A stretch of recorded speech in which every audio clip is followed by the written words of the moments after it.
A three-member rock band disappeared without a trace after leaving a music festival in 1976, leaving families devastated and questions unanswered. 22 years later, divers make a chilling discovery that changes everything about this cold case. Sweat dripped from Michael Thompson's forehead as he hammered a replacement fence post into the hard desert ground of his Sedona ranch. The afternoon heat blazed mercilessly across the red rock landscape when his phone's sharp ring cut through the stillness. A woman's voice identified herself as Sarah Martinez, a reporter from Phoenix, asking for his reaction to the discovery about your brother's band. Michael dropped his hammer, confusion washing over his weathered face as dread settled in his stomach. The journalist explained that Hurricane Emily had churned the ocean floor near the California coast last week, bringing a barnacle-covered bright blue van with a black stripe to the surface after 22 years underwater. Authorities were now asking families of missing persons to help with identification of the vehicle. Michael felt his knees weaken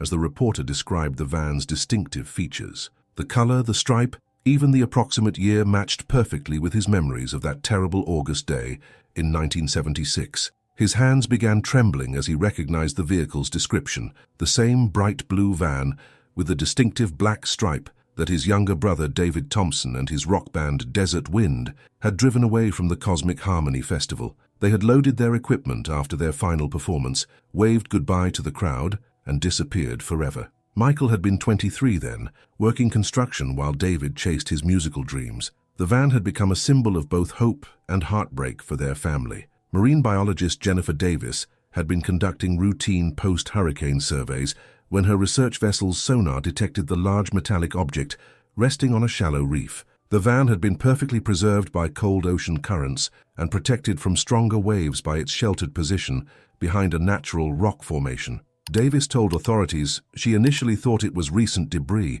until closer inspection revealed the vehicle's age and condition. The discovery required specialized equipment and careful coordination with local law enforcement. During the drive toward the recovery site, Michael's cell phone rang 3 separate times and immediately disconnected when he answered, leaving him with an unsettling feeling that someone might be watching his movements. Each time he picked up, he heard only silence followed by the sharp click of a disconnected line. The timing seemed too coincidental, occurring precisely as he drove toward the most important discovery in his brother's case. Michael found himself checking his rearview mirror more frequently than usual. Detective Charles Miller waited at the sandy shoreline where massive industrial cranes were slowly lifting the corroded vehicle from the churning waves. He explained to Michael that preliminary searches had found personal belongings scattered throughout the interior, along with skeletal remains within the van's confines. The detective's weathered face showed professional sympathy that comes from years of delivering difficult news to desperate families. "We'll know more once the forensics team processes everything," Miller said, placing a reassuring hand on Michael's shoulder. Investigators carefully removed waterlogged but identifiable items from the vehicle. David's distinctive bright yellow cotton shirt with the wide collar, Kevin Martinez's red wool coat, and Brian Wilson's green velvet jacket that he claimed brought him luck. Their musical instruments had somehow survived the saltwater. David's acoustic guitar, Kevin's bass, and Brian's drumsticks still bore traces of their original condition. Each item carried memories that rushed back to Michael with overwhelming clarity, making the tragedy feel fresh rather than decades old. After returning home that evening, Michael discovered his old leather wallet had been mysteriously moved from the kitchen counter to his bedroom dresser, though he distinctly remembered leaving it in the same spot for years. The wallet contained $27 and a faded photograph of David that Michael carried everywhere. Nothing appeared missing, but the deliberate relocation felt intentional and unsettling. Michael checked all the doors and windows twice, finding everything locked exactly as he had left them that morning. Overwhelmed by the day's revelations, he knelt beside his bed and whispered into the darkness, "Lord, give me the strength to find the truth about what happened to David and his friends." The prayer came naturally to Michael, a lifelong Methodist who had turned to faith during the darkest moments of his search.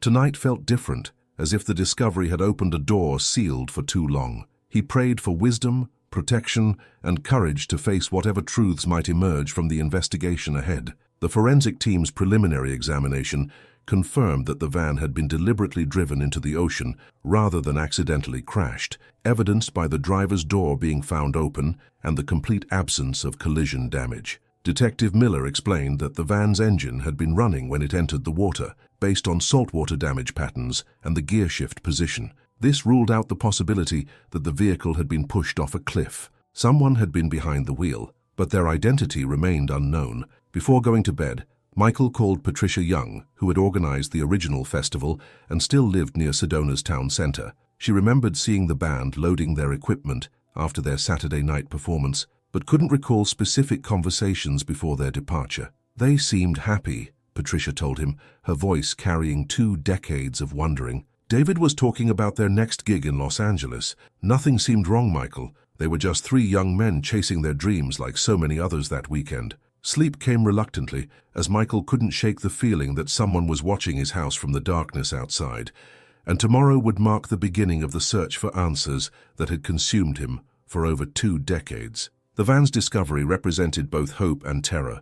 Hope for finally learning what happened, but terror that the truth might be more horrific than anything he had imagined. As he drifted off, Michael wondered if whoever was responsible was still alive, still in the area, and still determined to keep their secrets buried. If you're enjoying this story, subscribe to the channel and hit the notification bell to hear more stories like this one. Early morning sunlight streamed through the windows of the sheriff's office as Michael arrived to meet Detective Miller, who had promised to share the preliminary findings from the van's examination. The detective spread crime scene photographs across his desk, pointing to strange scratches carved into the vehicle's interior surfaces that suggested a violent struggle had taken place inside the cramped space. Miller explained that the scratches appeared to have been made by fingernails, indicating the victims had fought desperately against their attacker. The evidence painted a horrific picture of what the band members had endured in their final moments. Patricia Young gave us some interesting information yesterday, Detective Miller said as he poured coffee from a battered pot. She had mentioned Stephen Garcia, a local mechanic who had dated Kevin Martinez's younger sister, Rebecca, during the summer of 1976. According to Patricia, Stephen became obsessively jealous when Rebecca started seeing Kevin instead of him, despite the fact that Kevin was simply being friendly and had no romantic interest in the girl. The mechanic's jealousy had apparently consumed him throughout the festival weekend, leading to several uncomfortable confrontations that other attendees had witnessed. Patricia recalled Stephen making angry threats at the festival, shouting that Kevin had stolen his girl and that they'd all pay for humiliating him in front of everyone who mattered. Several witnesses remembered Stephen drinking heavily throughout the weekend and becoming increasingly aggressive as he watched Rebecca spending time with the band members. His threats had been loud enough that other festival-goers complained to security about his behavior. Patricia admitted she should have taken his words more seriously at the time, but violent crime seemed impossible in their peaceful community back then. After finishing the interview, Michael walked toward his truck in the parking lot when someone threw a heavy rock that struck his shoulder with tremendous force, sending him stumbling against the vehicle's side. The attacker had vanished into the crowd of people walking along the busy sidewalk before Michael could recover his balance and look around. His shoulder throbbed with pain as he examined the jagged stone, realizing that whoever had thrown it possessed both accuracy and strength. The timing felt deliberate, occurring just as he was learning crucial information about potential suspects in his brother's case. Back inside the office, Detective Miller shared another crucial finding from the forensic examination. The van's engine had been running when it entered the water, completely ruling out the possibility that the vehicle had been pushed off a cliff or transported by other means. This meant someone had been behind the wheel during those final moments, though whether that person was David, Kevin, Brian, or their killer remained unclear. The discovery raised disturbing questions about how 3 young men had ended up trapped in a vehicle that was deliberately driven into the ocean. Miller admitted this detail made the case significantly more complex and sinister.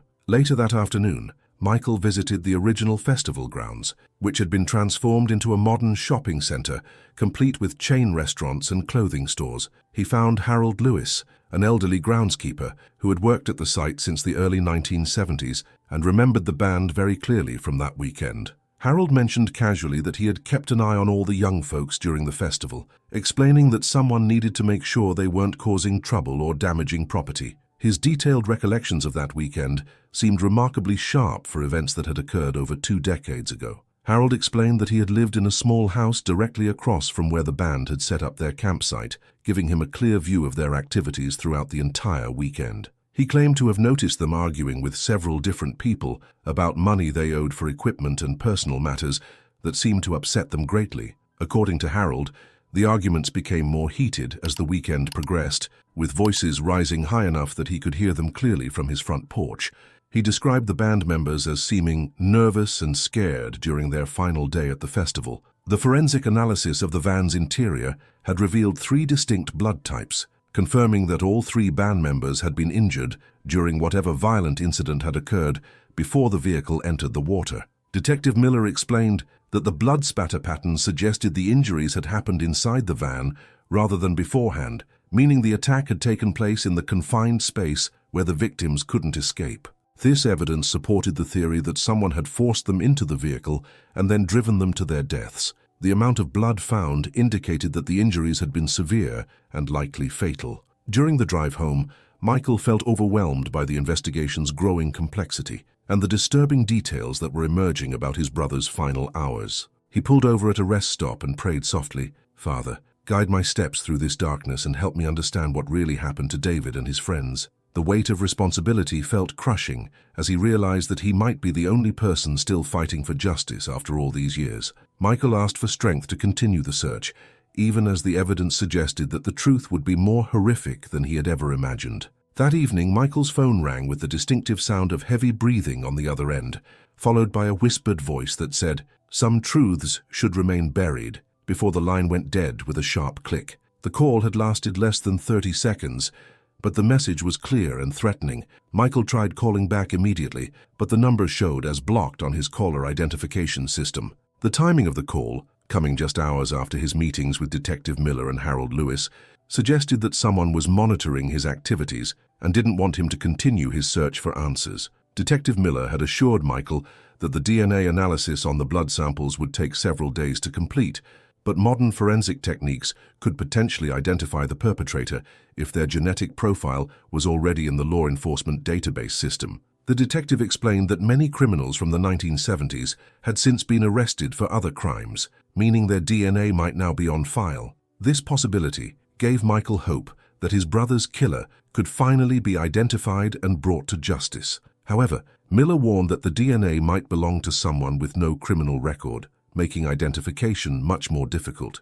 As Michael turned off the lights in his living room and prepared for bed, he noticed a dark car parked across the street with its engine running and headlights turned off. The vehicle sat motionless in the shadows for several minutes before driving away slowly when Michael moved closer to the window. When he looked outside again 5 minutes later, the street was completely empty, except for his neighbor's familiar pickup truck. The incident left him feeling watched and vulnerable, wondering if whoever had killed his brother was still in the area and determined to prevent the truth from being discovered. 3 days after submitting the blood samples for analysis, Detective Miller called Michael with the DNA results that confirmed all 3 band members had suffered defensive wounds during their final struggle. More importantly, unknown DNA had been found under Kevin Martinez's fingernails, suggesting he had fought back desperately against his attacker before succumbing to his injuries. The genetic material belonged to someone whose profile wasn't immediately recognizable in the database, but the sample was complete enough for comparison once a suspect was identified. This physical evidence proved that the band members hadn't gone quietly to their deaths. "Stephen Garcia has quite a history," Detective Miller said during their morning meeting, spreading a thick file across his desk. The background check had revealed a disturbing pattern of domestic violence and 2 previous arrests for stalking former girlfriends who had tried to end relationships with him. Court records showed that Stephen had violated restraining orders multiple times and had spent 6 months in county jail for threatening a woman who had rejected his romantic advances. The mechanic's criminal history made him the primary suspect in the band's disappearance, especially given his known jealousy toward Kevin Martinez. While researching the festival's financial records at the county courthouse, Michael discovered that Anthony Walker, who owned the local music equipment rental business, had been involved in a heated dispute with the band over damaged gear. According to invoices and complaint letters found in the festival's archives, Anthony claimed that Desert Wind had deliberately destroyed several expensive amplifiers during their Saturday night performance. The rental agreement clearly stated that any damage would result in full replacement costs, but the band had apparently refused to pay the substantial fees that Anthony demanded for the destroyed equipment. "Those boys cost me nearly $3,000, Patricia Young remembered Anthony saying during a confrontation at the festival office. She recalled that Anthony had accused the band of deliberately destroying the amplifiers out of spite and had threatened to make them pay every penny one way or another. According to Patricia, Anthony's anger had seemed disproportionate to the actual damage, and several witnesses reported seeing him following the band members around the festival grounds throughout the weekend. His behavior had been aggressive enough that security guards had been asked to keep an eye on him during the final day's activities. The most shocking revelation came when Michael learned that Robert Clark, a longtime family friend who had served as the band's informal manager, had been hiding serious financial problems during the summer of 1976. Robert's widow, Margaret, reluctantly admitted that her husband had been desperate for cash and owed significant money to dangerous creditors who had threatened violence if he didn't pay immediately. She had never mentioned these problems to Michael before because Robert had made her promise to keep his financial troubles secret, even after his death from cancer 5 years earlier. Robert kept talking about big plans involving the boys, Margaret Clark confessed during a tearful conversation in her kitchen. She explained that her husband had mentioned something about the band helping him solve all their financial troubles, though he never provided specific details about his scheme. Margaret remembered Robert making several mysterious phone calls during the weeks leading up to the festival, always speaking in hushed tones about money and deadlines. She had assumed he was arranging new performance opportunities for Desert Wind, but now she wondered if his intentions had been more sinister. Harold Lewis proved to be a wealth of information about the band's final day, providing Michael with detailed observations about their activities and apparent state of mind. The elderly groundskeeper claimed he had watched them loading their equipment while acting nervous and looking over their shoulders constantly, as if they expected trouble from someone. Harold described how the band members seemed jumpy and paranoid, frequently stopping their packing to scan the crowd for potential threats. According to his account, they had abandoned several pieces of less valuable equipment in their apparent haste to leave the festival grounds quickly. A crucial discovery came when the forensic team found that the van's radio had been tuned to an emergency frequency, suggesting that the band members might have been trying to call for help before their deaths. The radio was found in the on position, despite having been underwater for 22 years, indicating that someone had been actively using it during the final moments. Detective Miller explained that emergency frequencies were commonly known among musicians who traveled frequently, as they provided a way to contact authorities in remote areas where regular radio service was unreliable. During another visit to the original festival site, Michael examined old camping permits and discovered that Harold Lewis had been assigned the campsite directly adjacent to where the band had stayed throughout the weekend. This proximity meant that Harold would have had constant access to observe their activities, conversations, and visitors without attracting attention or suspicion. The camping arrangement also explained how Harold possessed such detailed knowledge of the band's movements and interactions with other festival attendees. Michael wondered if Harold's position had been coincidental or deliberately arranged to allow surveillance of specific campers. Late that afternoon, Michael received a phone call from an anonymous informant who claimed to have witnessed the band arguing violently with someone from the neighborhood during their final night at the festival. The caller, who refused to provide their name or meet in person, described seeing 3 young men being confronted by an older individual near the parking area around 10 o'clock. According to the informant, the argument had involved shouting about money and threats of consequences if certain demands weren't met. The caller hung up abruptly when Michael tried to ask for more specific details about the confrontation. Detective Miller had managed to locate and enhance security footage from a nearby gas station, which showed the distinctive blue van passing by at exactly 11:47 p.m.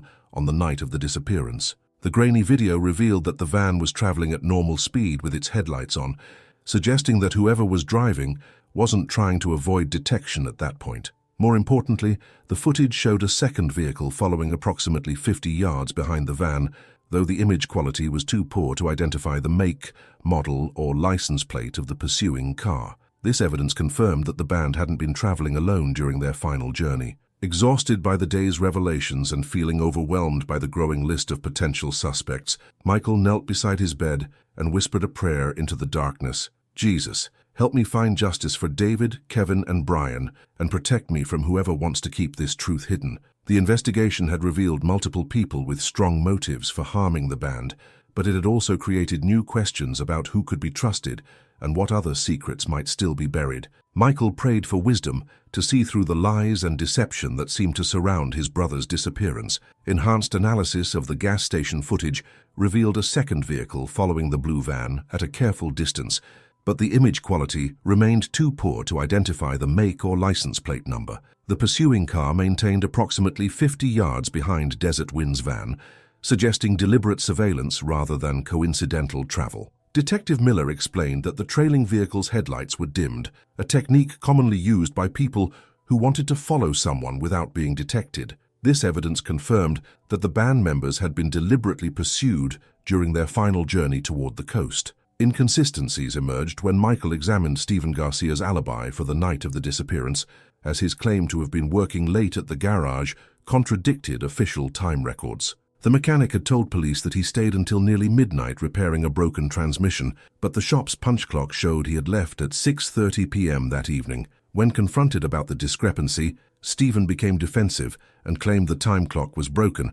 though no repair records supported his assertion. His inability to provide a credible alibi for the crucial hours made him an even stronger suspect. Anthony Walker filed an insurance claim 3 days after those boys went missing, Detective Miller announced during their morning meeting. The timing raised immediate suspicions about Anthony's involvement in the band's disappearance, especially considering that most people would wait longer before assuming expensive equipment was permanently lost. The claim included detailed descriptions of the damaged amplifiers and other gear that Anthony alleged had been destroyed during the band's performance. His quick action suggested either remarkable business efficiency or prior knowledge that the equipment would never be returned. While reviewing financial records at the courthouse that afternoon, Michael was violently pushed against a stone pillar by a masked figure who whispered, "Stop digging or you'll join them," before disappearing into the crowd. The attack left him with a bruised shoulder and a clear understanding that someone was monitoring his activities closely. The courthouse security cameras had been positioned too far away to capture useful footage of the incident. Michael realized that his search for the truth was putting him in real danger from whoever had killed his brother. Further investigation into Anthony's insurance claim revealed that his valuation for the damaged equipment was significantly higher than the item's actual worth, suggesting possible fraud. Expert appraisers estimated the destroyed amplifiers were worth approximately $800, while Anthony had claimed damages of nearly $3,000. The inflated claim indicated either deliberate deception or a fundamental misunderstanding of the equipment's value. Detective Miller noted that insurance fraud often accompanied more serious crimes, as desperate people sought to profit from multiple angles. New information about Robert Clark's financial situation painted an even more disturbing picture of the family friend's desperation during the summer of 1976. Witnesses reported seeing Robert in intense conversations with dangerous-looking men outside several bars in the weeks before the festival. A bartender remembered Robert appearing frightened and constantly looking over his shoulder during these meetings. The conversations apparently involved significant amounts of money and threats about consequences if certain debts weren't paid immediately. Robert's secret dealings with loan sharks provided a powerful motive for involving the band in some kind of scheme. Harold Lewis called Michael that evening with additional information, claiming he remembered seeing suspicious activity around the campsite but had been too afraid to report it at the time. The elderly groundskeeper described watching someone moving through the camping area late at night, apparently searching through the band's belongings while they slept. Harold claimed the intruder had spent considerable time examining their equipment and personal items, as if looking for something specific. He admitted that fear of retaliation had prevented him from contacting authorities immediately after the band's disappearance. Forensic analysis of the van's exterior paint revealed microscopic traces from another vehicle, confirming that some kind of collision or deliberate contact had occurred before the van entered the water. The paint samples were being analyzed to determine the color and possible make of the other vehicle involved in the incident. Detective Miller explained that these traces could provide crucial evidence linking a suspect's car to the crime scene. The physical evidence supported witness accounts of the van being followed by another vehicle on the night of the disappearance. The DNA belongs to someone with a criminal record, Detective Miller revealed during a phone call, though he explained that the identity remained classified pending further investigation. The genetic profile had matched someone in the law enforcement database, but legal procedures required additional verification before the suspect could be officially identified. This development meant that Kevin Martinez had fought back against someone who had previous experience with violent crime. The knowledge that they were dealing with a repeat offender made the case even more serious and dangerous. Cross-referencing the festival attendance records revealed that all three primary suspects, Stephen Garcia, Anthony Walker, and Robert Clark, had been present at the event and lacked solid alibis for the crucial time period between 11 p.m. and 3 a.m. Each man had the opportunity to encounter the band during their final hours and potentially follow them when they left the festival grounds. The absence of credible alibis meant that any of the three could have been responsible for the van that was seen following Desert Wind's vehicle. Detective Miller warned Michael that multiple viable suspects often complicated investigations and made prosecutions more difficult. Overwhelmed by the day's revelations and the physical attack at the courthouse, Michael knelt beside his bed that evening and prayed, "God, give me the wisdom to see through these lies and the courage to continue seeking justice for my brother." The investigation had revealed a web of deception and violence that seemed to grow more complex with each new discovery. Michael asked for divine protection as he continued his search for the truth, knowing that someone was willing to use violence to stop him. He prayed that the DNA evidence would soon reveal the killer's identity. As he finished locking the doors for the night, Michael discovered a mutilated doll hanging from his front gate with a note attached that read, "You're playing with fire in a powder keg." The doll had been deliberately damaged to create a disturbing and threatening appearance, with its arms and legs twisted at unnatural angles. The message was written in the same handwriting as previous threats, confirming that the same person was responsible for the escalating intimidation campaign. Michael removed the doll carefully, knowing it might contain fingerprints or other evidence that could help identify his tormentor.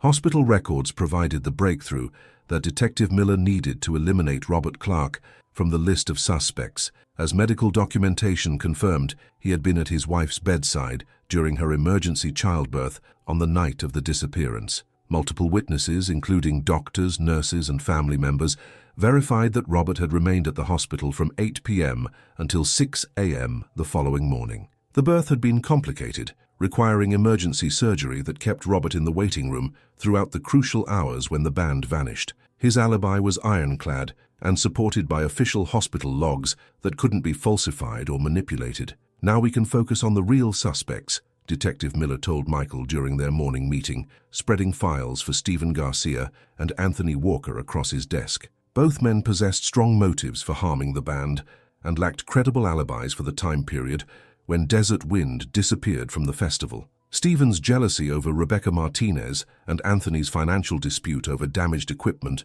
provided clear reasons for violence. The elimination of Robert Clark meant that investigative resources could be concentrated on the two remaining suspects who had both means and opportunity. A witness finally came forward with crucial information, claiming to have seen Stephen Garcia's distinctive red pickup truck parked near the festival grounds around midnight on the night the band vanished. The witness, an elderly woman who had been walking her dog late that evening, remembered the truck because of its unusual paint job and loud exhaust system. She described seeing someone sitting in the driver's seat, apparently watching the camping area where the band had been staying. The witness hadn't thought the observation was significant until she heard about the investigation on local news. Financial records revealed that Anthony Walker had been facing increasingly desperate circumstances during the summer of 1976, with creditors threatening legal action and physical violence if he didn't pay his mounting gambling debts immediately. Court documents showed that Anthony owed nearly $15,000 to various casinos and private lenders, an enormous sum for a small business owner in the 1970s. Several witnesses reported seeing Anthony in heated arguments with dangerous-looking men who had made it clear that failure to pay would result in serious consequences for him and his family. Microscopic paint analysis from the van's exterior confirmed that the vehicle had been struck by a red automobile, perfectly matching the color of Stephen Garcia's pickup truck and significantly strengthening the case against him. The paint transfer patterns suggested that the red vehicle had made deliberate contact with the van's rear bumper, possibly forcing it off the road or into a specific location. Detective Miller explained that this physical evidence provided the strongest link yet between a suspect and the crime scene. The paint samples were being preserved for comparison with Stephen's truck when it could be examined. Harold Lewis provided even more detailed information about the band's final hours at the festival, describing how they had seemed agitated and frightened as they packed their equipment on Sunday evening. The groundskeeper claimed to have watched them through his window as they hurriedly loaded their van, frequently stopping to look around nervously as if expecting trouble. According to Harold, the band members appeared to be arguing among themselves about whether to leave immediately or wait until morning. Their behavior suggested they knew they were in danger, but couldn't agree on the best course of action. When Detective Miller arranged for Stephen Garcia to be brought in for questioning at the sheriff's office, the mechanic's lawyer immediately invoked his client's right to remain silent before any questions could be asked. Stephen sat stone-faced throughout the brief meeting, refusing to make eye contact with investigators or respond to any attempts at conversation. His lawyer stated that Stephen would not be answering questions without a formal immunity agreement, which heightened suspicions about his guilt. The refusal to cooperate suggested that Stephen had something significant to hide about the night of the disappearance. Forensic experts made a shocking discovery when they found that the van's brake lines had been deliberately cut before the vehicle entered the water, indicating premeditated murder rather than a spontaneous crime of passion. The sabotage had been performed with precision, suggesting someone with mechanical knowledge had wanted to ensure the van couldn't be stopped once it began moving toward the water. This evidence ruled out the possibility of an accidental death and confirmed that the band members had been deliberately murdered. The brake sabotage also indicated that the killer had planned the crime carefully in advance. Throughout the day, Michael received a series of threatening phone calls from the same disguised voice that had contacted him before, with the caller warning him to stop before something terrible happens to your family. The threats had become more specific and personal, mentioning Michael's wife and children by name in ways that made it clear the caller had been watching his household. Each call lasted only a few seconds before the line went dead, making it impossible to trace the source. The escalating threats convinced Michael that he was getting close to identifying the killer, who was becoming desperate to stop the investigation. A search warrant for Stephen Garcia's property yielded disturbing evidence when investigators discovered blood-stained clothing hidden in a plastic bag in his garage, carefully concealed behind old car parts and tools. The clothing included a work shirt and jeans that appeared to have been hastily cleaned, but still showed traces of what looked like human blood. DNA testing would take several days to determine if the blood matched any of the three band members, but the discovery represented the most significant physical evidence yet. Stephen's lawyer immediately claimed the blood came from automotive work, but the staining patterns suggested otherwise. Overwhelmed by the day's developments and the escalating threats against his family, Michael spent the evening in prayer, whispering, "Lord, protect my family and help me find the strength to see this investigation through to the end." The discovery of physical evidence had brought him closer to solving his brother's murder than ever before, but it had also increased the danger to everyone he loved. Michael prayed for divine protection and guidance as the case reached its most critical phase. He asked for courage to continue seeking justice despite the personal risks involved. While taking out the garbage that night, Michael was violently kicked in the shin by a masked attacker who emerged from the shadows beside his house, delivering a painful blow before disappearing into the darkness. The assault left him limping and shaken, but more determined than ever to find the truth about his brother's murder. The attack confirmed that someone was monitoring his activities closely and was willing to use increasing levels of violence to stop his search for answers. Michael realized that the killer was becoming desperate as the investigation closed in, making the situation even more dangerous for everyone involved. If you're enjoying this story, subscribe to the channel and hit the notification bell to hear more stories like this one. Laboratory results arrived 3 days later, with news that completely shifted the direction of the case, as DNA analysis of the blood-stained clothing found in Stephen Garcia's garage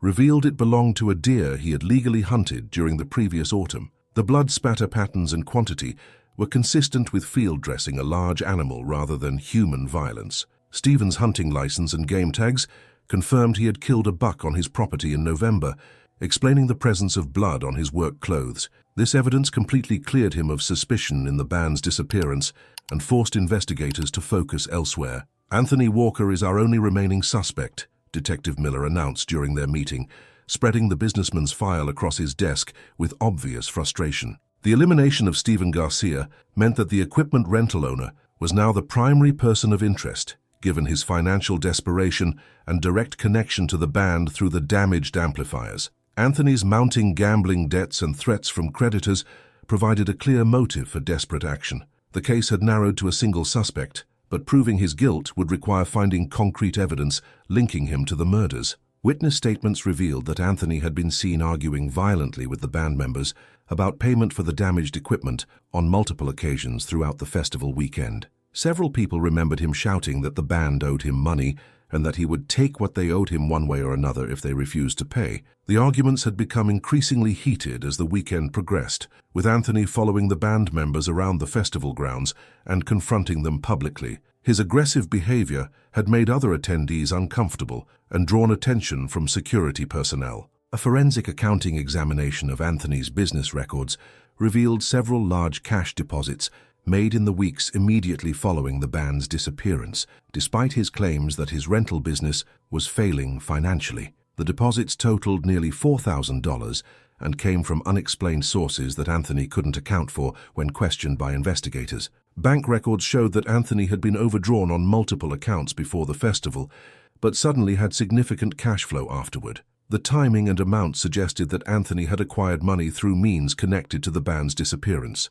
Harold Lewis provided what would prove to be crucial testimony when he contacted Michael with additional memories from that weekend, stating that he had seen Anthony's distinctive white van parked near the festival grounds late on the night of the disappearance. The groundskeeper hadn't thought the observation was significant at the time, assuming Anthony was collecting rental equipment that hadn't been returned. Harold remembered the van being parked in an unusual location, away from the main equipment staging area where Anthony normally conducted business. The van had remained there for several hours during the time period when the band vanished. Further investigation revealed that Anthony had deliberately lied about his whereabouts on the night of the disappearance, claiming to have been home with his wife when she was actually out of town visiting her sick mother in Phoenix. Phone records and hospital logs confirmed that Anthony's wife had been at her mother's bedside throughout the weekend, leaving Anthony without an alibi for the crucial hours. When confronted about the discrepancy, Anthony became defensive and claimed he had been confused about dates.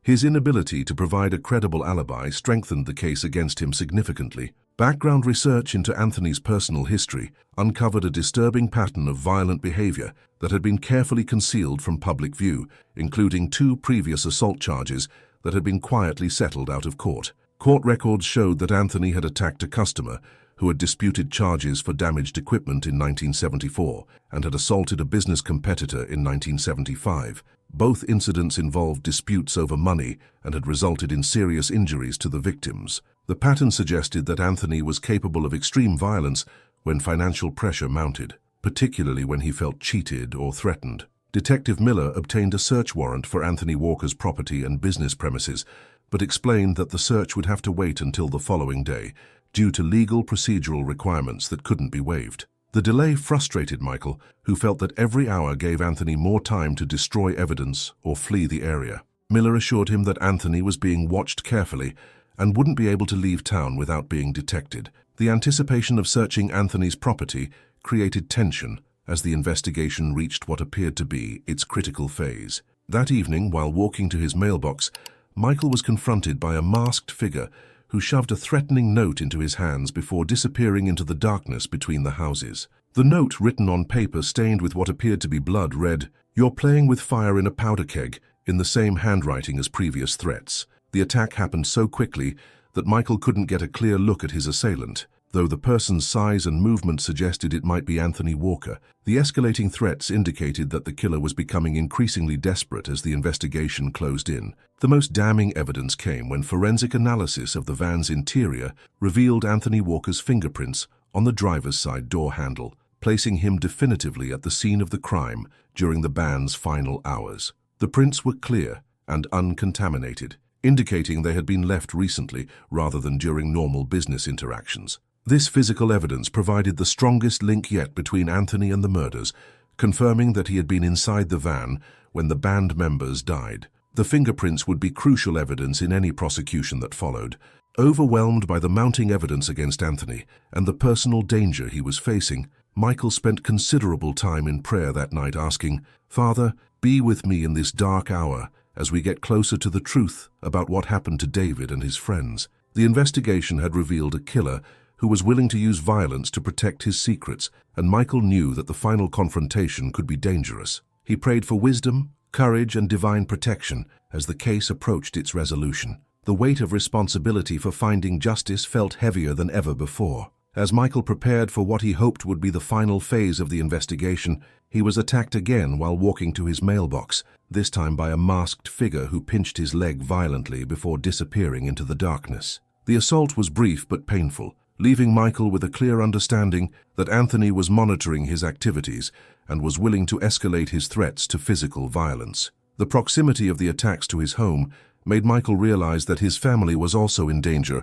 from a desperate killer who had nothing left to lose. Passport records delivered a crushing blow to the case when the search of Anthony Walker's property revealed that he had been in Mexico during the entire week of the Cosmic Harmony Festival, completely clearing him of any involvement in the band's disappearance. Immigration stamps showed Anthony had crossed the border on August 10th and hadn't returned to the United States until August 20th, 5 days after the festival ended. Hotel receipts from Cancun confirmed his presence at a resort throughout the period, with credit card charges and witness statements supporting his alibi. The revelation left investigators without any viable suspects after months of painstaking work. "We need to start over completely," Detective Miller admitted during an emergency meeting, his frustration evident as he stared at the empty suspect board. With all the obvious candidates eliminated, they had to reconsider everyone who had access to the band during their final hours at the festival. The investigation had consumed significant resources and public attention, making the lack of progress embarrassing for the sheriff's department. Miller suggested they create a new timeline, focusing on every person who had interacted with Desert Wind during their final weekend, no matter how briefly or seemingly innocently. Something about Harold Lewis's detailed knowledge of the band's movements began troubling Michael as he reviewed the old man's statements, realizing that Harold's recollections seemed suspiciously comprehensive rather than merely observant. The groundskeeper had provided specific information about conversations, timing, and activities that would have required constant surveillance to obtain. Harold claimed to remember exact quotes from arguments, precise times for various activities, and intimate details about the band members' personal relationships. Such detailed knowledge suggested obsessive monitoring rather than casual observation from a neighboring campsite. A deeper background check into Harold's military service revealed disturbing information that had been carefully concealed for decades, showing that he had been dishonorably discharged for violent behavior toward fellow soldiers and superior officers. Army records documented multiple incidents of stalking, harassment, and physical assault that had escalated until Harold was forced to leave the service in disgrace. His family had apparently worked to cover up the circumstances of his discharge, helping him obtain civilian employment while hiding his history of dangerous behavior. The pattern of obsessive surveillance and violence stretched back to his early 20s. When pressed for more specific details about Harold's behavior during the festival weekend, Patricia Young remembered troubling incidents that she had previously dismissed as harmless eccentricity from an elderly man. Harold had made inappropriate comments about the band members' physical appearance and had shown unusual interest in their personal belongings and daily routines. Patricia recalled finding Harold going through the band's equipment when they weren't present, claiming he was just keeping an eye on things for security purposes. His behavior had made some female festival attendees uncomfortable, though no formal complaints had been filed at the time. The breakthrough came when forensic technicians reanalyzed the unknown DNA found under Kevin Martinez's fingernails, using updated database search protocols, discovering that it matched a sample from Harold Lewis that had been collected during a domestic disturbance investigation 3 years earlier. Harold had been questioned, but not arrested when neighbors reported him harassing a young couple who lived near his property. The DNA sample had been taken as part of standard procedure and stored in the system without anyone realizing its eventual significance. This physical evidence definitively placed Harold in violent contact with at least one of the band members. Harold's personal history revealed a deeply troubled individual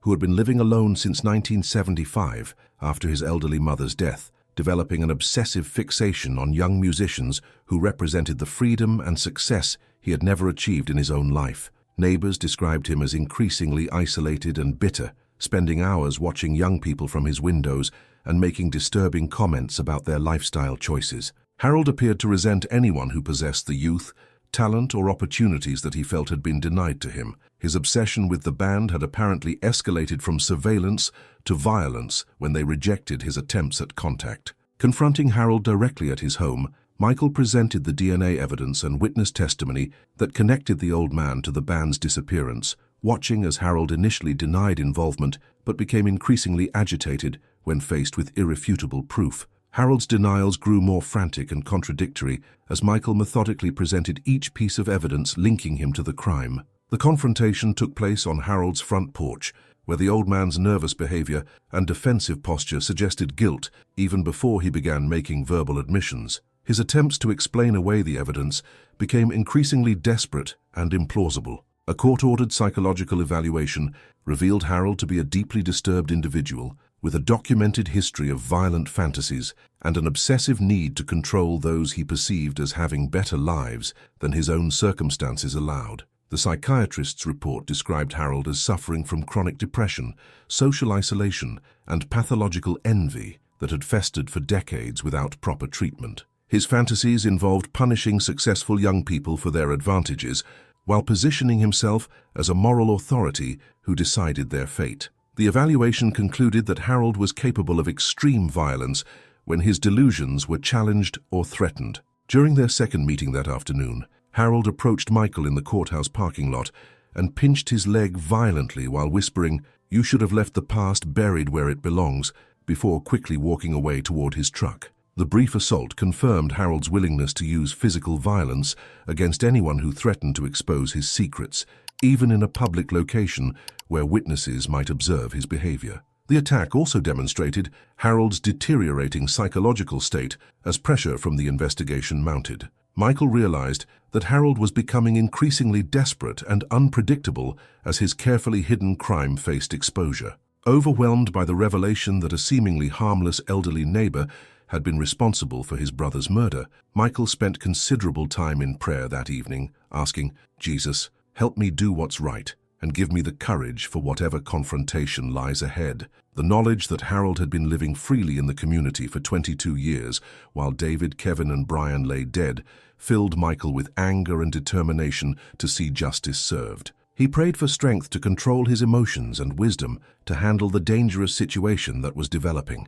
The proximity of the killer to his own family created additional anxiety about everyone's safety. As Michael prepared for bed and checked the security of his house, he discovered a large knife had been stuck deep into the oak tree in his front yard, obviously placed there as a threatening message about what could happen to him personally. Through his bedroom window, he caught sight of Harold's distinctive pickup truck speeding away from his property in the darkness, confirming that the old man was escalating his threats into outright intimidation. The knife had been driven so deep into the tree trunk that Michael couldn't remove it without tools, suggesting considerable strength and determination behind the threat. The message was clear: Harold would use deadly force to protect his secrets if necessary. Dawn broke over Sedona's Red Rocks as Detective Miller obtained an arrest warrant for Harold Lewis based on the DNA evidence and witness testimony that definitively linked the elderly groundskeeper to the band's disappearance 22 years earlier. The warrant included charges of first-degree murder, kidnapping, and tampering with evidence, reflecting the premeditated nature of Harold's crimes against David Thompson, Kevin Martinez, and Brian Wilson. Miller assembled a tactical team to approach Harold's property carefully, knowing that the old man had already demonstrated his willingness to use violence against anyone who threatened to expose his secrets. The arrest would need to be handled with extreme caution. Empty rooms and drawn curtains greeted the officers when they arrived at Harold's modest house on the outskirts of town, but their search revealed a disturbing shrine dedicated to the 3 murdered musicians in what had once been a spare bedroom. Photographs of the band members covered every wall, along with detailed journals documenting Harold's obsessive surveillance of their activities during the festival weekend and his twisted fantasies about controlling their lives. The journals contained precise schedules of the band's movements, sketches of their equipment, and increasingly violent entries about his desire to punish them for their apparent happiness and freedom. The discovery confirmed Harold's dangerous mental state and obsessive fixation. Michael was walking toward his truck in the courthouse parking lot when Harold suddenly emerged from the back seat like a coiled spring, pressing a sharp hunting knife against Michael's throat while ordering him to drive toward the original festival location without alerting anyone. The blade's cold metal against his skin made Michael's pulse race as Harold climbed into the passenger seat, keeping the weapon pointed at his neck throughout the terrifying journey. Harold's hands shook with nervous energy, and his voice carried the desperate edge of someone who had nothing left to lose. The old man's eyes held a wild, unpredictable quality that made Michael fear for his life. "I followed those boys when they left the festival," Harold confessed during the tense car ride, his voice filled with decades of suppressed rage and jealousy over their youth, talent, and freedom to leave Sedona whenever they wanted something better. He described watching them pack their equipment with such casual confidence, knowing they could simply drive away from a life that had trapped him in mediocrity and isolation. Harold's bitterness had festered for years as he watched young people come and go while he remained stuck in the same routine. The band represented everything he felt had been denied to him by fate and circumstance. The confession poured out in a torrent of twisted justification as Harold revealed that he had approached the band at a highway rest stop, initially intending to have a normal conversation, but becoming enraged when they dismissed him as just some creepy old guy and told him to leave them alone. Their rejection had triggered a violent rage that Harold had been suppressing for months as he watched them enjoying their success and popularity. He described how their dismissive attitude had confirmed his worst fears about being invisible and worthless to younger people. The casual cruelty of their words had pushed him over the edge into homicidal fury. "Kevin tried to be a hero," Harold snarled as he described how the confrontation escalated when he pulled out a gun, and Kevin Martinez attempted to disarm him, leading to a violent struggle in which all 3 band members were shot and wounded inside their van. Harold's military training had given him advantages in the fight, but Kevin's desperate courage had nearly cost the killer his life. The struggle had been brutal and chaotic, with the confined space of the van making escape impossible for the terrified musicians. Harold spoke about the violence with disturbing satisfaction, as if the band members had deserved their fate for rejecting his attempts at connection. In his twisted mind, Harold had convinced himself that driving their van into the ocean would make their disappearance look like a tragic accident, protecting him from prosecution while permanently eliminating the only witnesses to his crime. He described his careful planning of the disposal, using his knowledge of the coastal area to find a location where the van would sink quickly and remain hidden. Harold had driven the van with the dying band members inside, feeling a sense of righteous satisfaction as he sent them to their deaths. The ocean had been his perfect accomplice, keeping his secret buried beneath the waves for over 2 decades.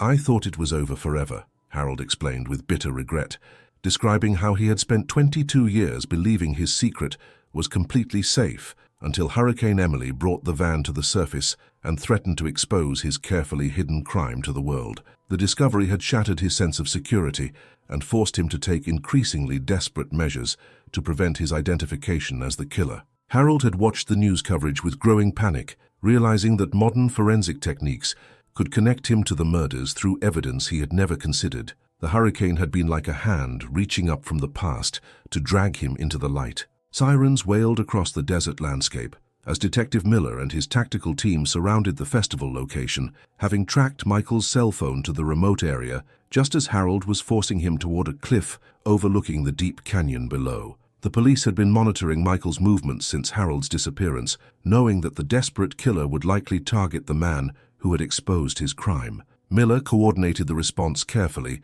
knowing that Harold was armed and had already demonstrated his willingness to kill. The standoff took place on the same ground where the band had performed their final concert decades earlier. During the chaotic struggle that followed, Harold managed to escape into the rocky terrain using his intimate knowledge of the desert landscape to evade immediate capture, while shouting threats against Michael's family that echoed across the canyon walls. The old man moved with surprising agility through the maze of red rocks and hidden passages that he had explored for decades. His military training and familiarity with the area gave him temporary advantages over the pursuing officers. Harold's escape made it clear that he would not surrender peacefully and was prepared to continue his campaign of violence against anyone who threatened him. Standing at the cliff's edge as police helicopters circled overhead, Michael realized with growing horror that Harold's escape meant his wife and children were in immediate danger from a desperate killer who had nothing left to lose and every reason to eliminate potential witnesses before his inevitable capture.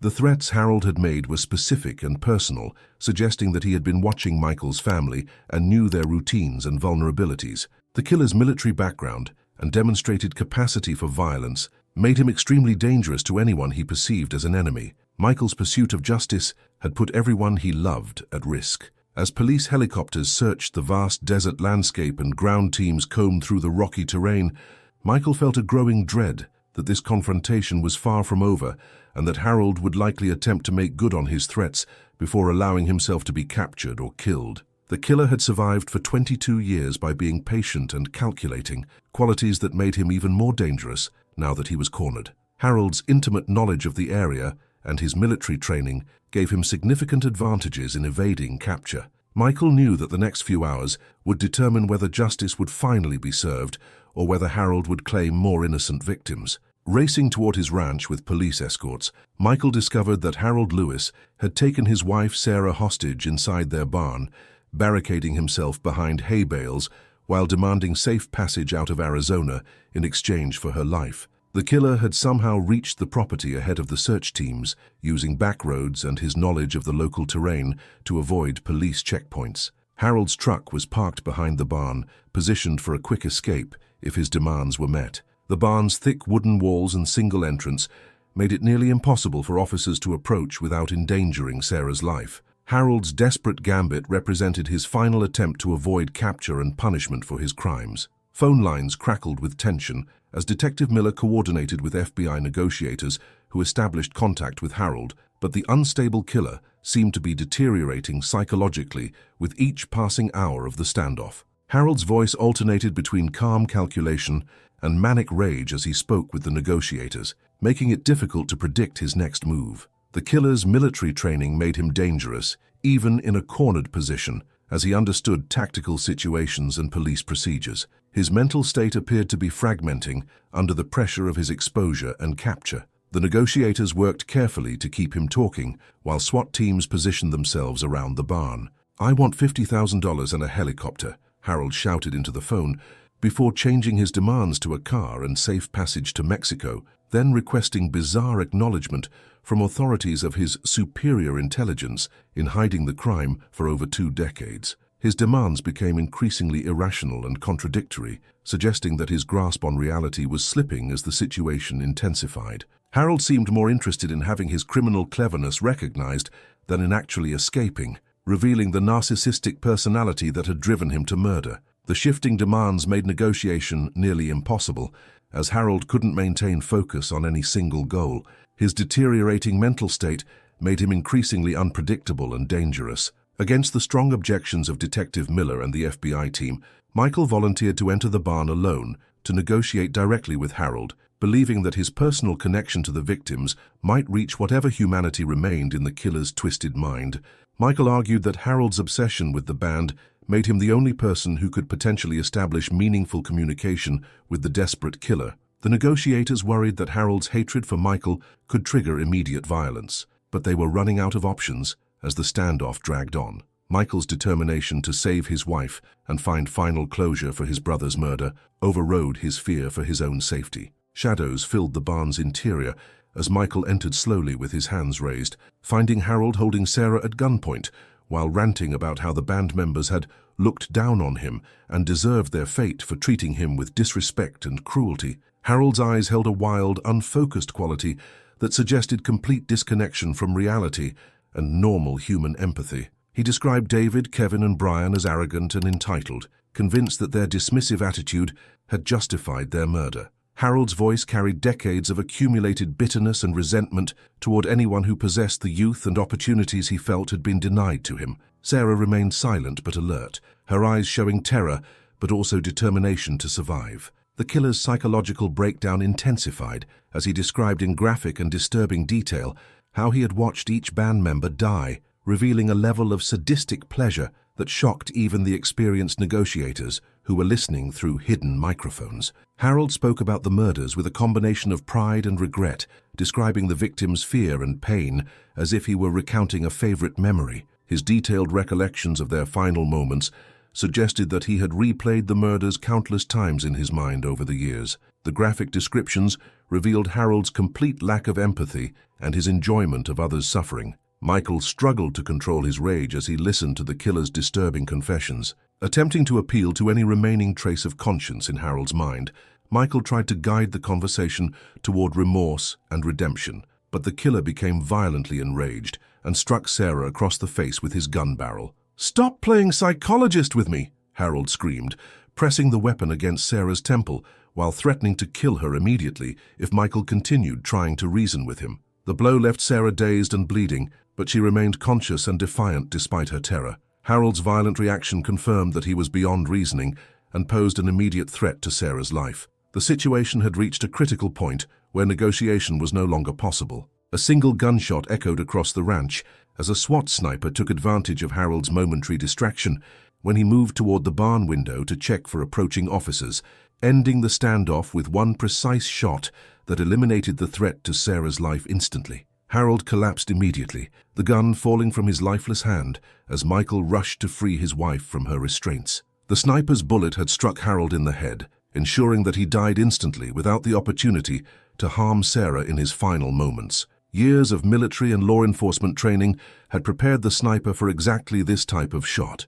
The standoff was over, but the emotional aftermath was just beginning for everyone involved. Paramedics worked quickly to treat Sarah's injuries, while Michael held his traumatized wife close, watching as other medical personnel confirmed that Harold Lewis was dead and could never again threaten innocent people with his twisted obsessions and violent fantasies. Sarah's physical injuries were minor compared to the psychological trauma she had endured, but she was alive and safe thanks to the skill of the SWAT team. Harold's death brought a definitive end to a case that had haunted multiple families for over 2 decades. Justice had finally been served for David Thompson, Kevin Martinez, and Brian Wilson, though it had come at a terrible cost in fear and suffering. Later that evening, Detective Miller confirmed that Harold's journals contained detailed confessions to the 3 murders, along with disturbing evidence of his obsessive surveillance of other young people throughout the community over the past several decades. The journals revealed that Harold had been stalking and photographing dozens of young musicians,